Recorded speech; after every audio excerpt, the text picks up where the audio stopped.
मंडळी नमस्कार. उन्हाळ्यात वातावरणात असणाऱ्या उष्ण झळा, अतिरिक्त घाम, अंगाची होणारी लाही या सगळ्यांवर मात करण्यासाठी आपण आहारामध्ये सरबत, फळांचे वेगवेगळे ज्यूस, माठातलं थंडगार पाणी, शहाळ्याचं पाणी आणि सगळ्यात महत्वाचं म्हणजे आहारामध्ये ताकाचा समावेश करतो. तक्रम शस्त्रस्य दुर्लभम असं म्हटलं जातं. ताक हे पृथ्वीवरचं अमृत आहे आणि देवांचा राजा इंद्र याला सुद्धा ते दुर्लभ आहे अशी ताकाची महती आहे. मग हे पृथ्वीवरचं अमृत अनेक व्याधी दूर करायला मदत करतं. आहारात आपण ताक वेगवेगळ्या फॉर्म मध्ये घेतो. मठ्ठा, लस्सी, ताक, छाछ, मसाला ताक, लोणी काढलेलं ताक, लोणी न काढलेलं ताक अशा बऱ्याच प्रकारात आपण ते सेवन करतो. या प्रत्येकाचे गुण वेगवेगळे आहेत. आयुर्वेदात ताकाचं वर्णन करताना ताक हे पचायला हलकं सांगितलंय.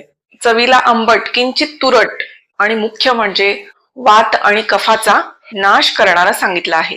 ताक हे दीपन करतं म्हणजे जठराग्नीचं वर्धन करतं. अनेक व्याधींवर ताक उपयुक्त आहे. शरीराला येणारे सूज, उदर, पांडू, गुल्म, संग्रहणी, अनेक मूत्रविकार, अरुची म्हणजे तोंडाला चव नसणे या व्याधींवर देखील ताक उत्तम काम करतं. तसंच सगळ्यात महत्वाचं अर्श म्हणजे मूळव्याधीची चिकित्सा करताना ताकाचा उल्लेख आयुर्वेदात आवर्जून येतो. ताकाचं वर्णन आयुर्वेदात असं केलंय, ज्या जमिनीवर गवत जास्त येतं तिथे जर आपण ताक ओतलं तर तिथलं गवत जळून जातं, नवीन येणारे कोंबही करपून जातात. त्याचप्रमाणे मूळव्याध असणाऱ्या व्यक्तींनी ताकाचं नेमाने सेवन केलं तर मूळव्याध बरी होते आणि नवीन येणारे कोंबही नष्ट होतात. इतकं ताकाचं महत्व आहे. तसंच ताक हे स्त्रोतस शुद्ध करणारा सांगितलेलं आहे. मूळव्याधीमध्ये देखील अशुद्ध रक्त, अशुद्ध मांस यामुळे अडथळा येतो. त्या ठिकाणी ताक जर तुम्ही दररोज सेवन केलं तर तो अडथळा दूर होतो आणि मूळव्याध कमी व्हायला मदत होते. रोजच्या जेवणात जर ताक घेतलं तर ते सप्त धातू रस, रक्त, मांस, मेद, अस्थि, मज्जा, शुक्र या 7ही धातूंचं पोषण करतं, पुष्टी देतं, शक्तिवर्धक आहे, पचायला हलकं आहे, त्यामुळे अपचन, गॅसेस सारख्या लक्षणांवर देखील उत्तम काम करतं. त्वचेचा वर्ण सुधारतं आणि हे तृप्तिकर आहे. तुम्हाला सतत तहान लागत असेल तर तुम्ही पाण्याऐवजी तिथे ताक प्यालात तरी तृष्णेचं शमन होतो आणि तृप्ती मिळते. तसंच मस्तू म्हणजे दह्यावर येणारी निवळी ही देखील औषधी गुणाची आहे. याचे गुण देखील ताकासारखेच आहेत. ती सुद्धा सारक म्हणजे पोट साफ करणारी आहे, कफ आणि वाताचं शमन करणारी आहे आणि पचायला हलकी आहे. ताक जड आहार पचवायला मदत करतो. त्यामुळे समारंभात जिलेबीची पंगत असो, मसाले भात असो, त्याच्याबरोबर मठ्ठा किंवा ताकाची वाटी ही असतेच. याच कारणासाठी हे जड अन्न पचायला ताक मदत करतं, कारण ते दीपन करणार आहे हे आपण आधी पाहिलंय.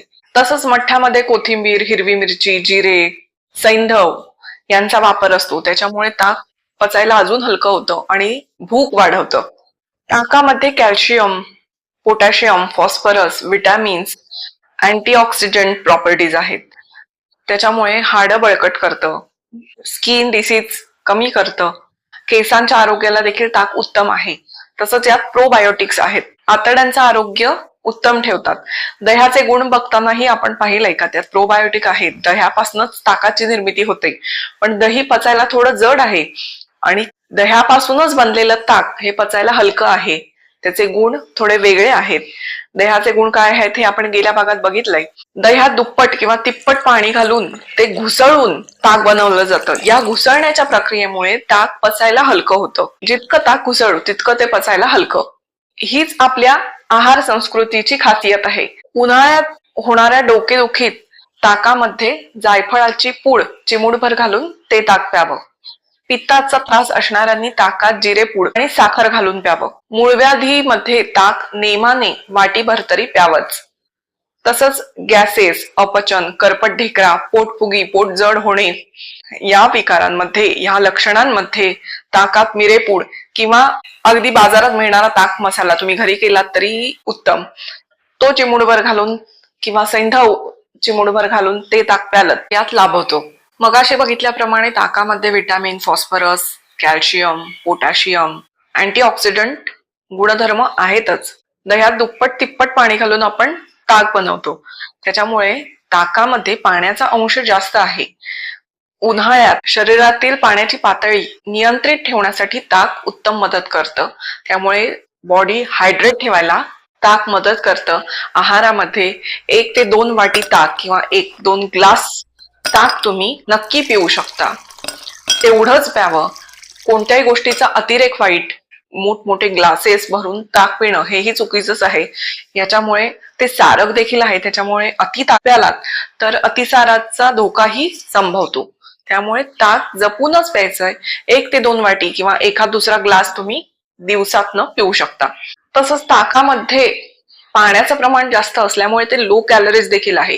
त्यामुळे वजन कमी करणाऱ्यांनी आहारात ताकाचा समावेश जरूर करावा. ताक कधी प्यावे असा एक प्रश्न उपस्थित होतो. ताक तुम्ही कधीही पिऊ शकता, पण आयुर्वेदात भोजनांते पिबेत तक्रम असं सांगितलं आहे. जो आहार आपण घेतो तो पचायला जड असेल किंवा पचनक्रिया मंदावलेली असेल तर पचन सुरळीत होण्यासाठी, जठराग्नीचं दीपन होण्यासाठी जेवणानंतर शेवटी ताकाचं सेवन करावं असं सांगितलं आहे. आता सांगितलेल्या विधीप्रमाणे जर तुम्ही ताक घेतलात तर अनेक व्याधींवर ताक उत्तम काम करतं. त्यामुळे अशा तक्रारी असतील तर त्या कमी व्हायला मदत होईल.